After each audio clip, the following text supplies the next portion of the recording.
وہ ہستی کہ جنہوں نے اپنا بچپنا،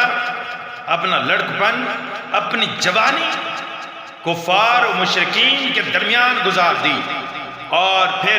جب 40 سال کا عرصہ گزر گیا، 40 سال بعد ایک پہاڑ پر کھڑے ہو کر اعلان کرتے ہیں کہ اے لوگو جمع ہو جاؤ، جس میں کفار، مشرکین، بت پرست اور عرب کے بڑے بڑے سردار اکٹھے ہوتے ہیں، جمع ہو جاتے ہیں۔ پھر آپ اعلان فرماتے ہیں کہ بتاؤ، اگر میں تمہیں کہوں کہ پہاڑ کے پیچھے ایک ایسا لشکر آ رہا ہے جو تمہارے اوپر حملہ آور ہوگا تو کیا کہتے ہو؟ تو وہ بڑے بڑے سرداران اور قریش اور عرب کے بڑے بڑے لوگ وہ کہنے لگے کہ ہاں ہاں ہم مان جائیں گے کہ آپ نے سچ فرمایا۔ پھر آپ نے پوچھا کہ وجہ کیا ہے، کیوں مان جاؤ گے؟ وہ کہنے لگے کہ ہم نے آپ کا بچپنا دیکھا، آپ کا لڑکپن دیکھا، آپ کی جوانی دیکھی، لیکن کبھی بھی ہم نے آپ کو جھوٹ بولتے نہیں دیکھا، کبھی بھی آپ کو امانت میں خیانت کرتے ہوئے نہیں دیکھا، کبھی بھی آپ کو کسی کے ساتھ زیادتی کرتے ہوئے نہیں دیکھا، کسی کا مال ہڑپ کرتے ہوئے نہیں دیکھا، اس لیے ہم مان جائیں گے کہ آپ ہمیشہ سچ بولتے ہیں۔ اور وہ کون ہیں؟ وہ آپ کے اور میرے آقا و مولا، مدینے کے تاجدار، نبیوں کے سردار، امام الانبیاء محمد مصطفیٰ صلی اللہ تعالی علیہ وسلم کی ذات گرامی ہے۔ تو مجھے بتاؤ کہ جنہوں نے اپنی جوانی تک کی زندگی ساری کفار و مشرکین اور بت پرستوں کے اندر گزار کر بھی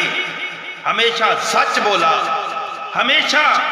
امانت داری کے ساتھ زندگی گزاری، اور لوگ امین کے لقب سے آپ کو پکارتے تھے، ہم اس پیارے محبوب کا کلمہ پڑھتے ہیں، انہوں نے ہمیں قرآن دیا، اور اس کے باوجود ہم اپنے لوگوں کے ساتھ جھوٹ بولتے ہیں۔ انہوں نے غیروں کے ساتھ کبھی جھوٹ نہیں بولا، کفار و مشرکین کے ساتھ کبھی جھوٹ نہیں بولا، اور ہم اپنے مسلمانوں کے ساتھ جھوٹ بول جاتے ہیں۔ انہوں نے غیروں کے ساتھ بھی کبھی ایسے نہیں کیا کہ ان کی امانت میں خیانت کی جائے، اور ہم اپنے لوگوں کی، اپنے مسلمانوں کی امانت میں خیانت کرتے ہیں۔ انہوں نے کبھی دوسروں کے مال کو ہڑپ نہیں کیا، ہم اپنوں کا مال کھا جاتے ہیں، اور پھر ہم دعویٰ کرتے ہیں کہ ہم تو اس پیارے محبوب علیہ السلام کے غلام ہیں، ان کے عاشق ہیں۔ تو پھر اگر ہم عشق کا دعویٰ کرتے ہیں، ان کی غلامی کا دعویٰ کرتے ہیں، تو ہمیں ان کے فرامین پر چلنا پڑے گا، ہمیں قرآن پر عمل کرنا پڑے گا، ہمیں ان کی پیاری پیاری حدیث اور ان کی پیاری پیاری زندگی پر ہمیں عمل کرنا ہوگا۔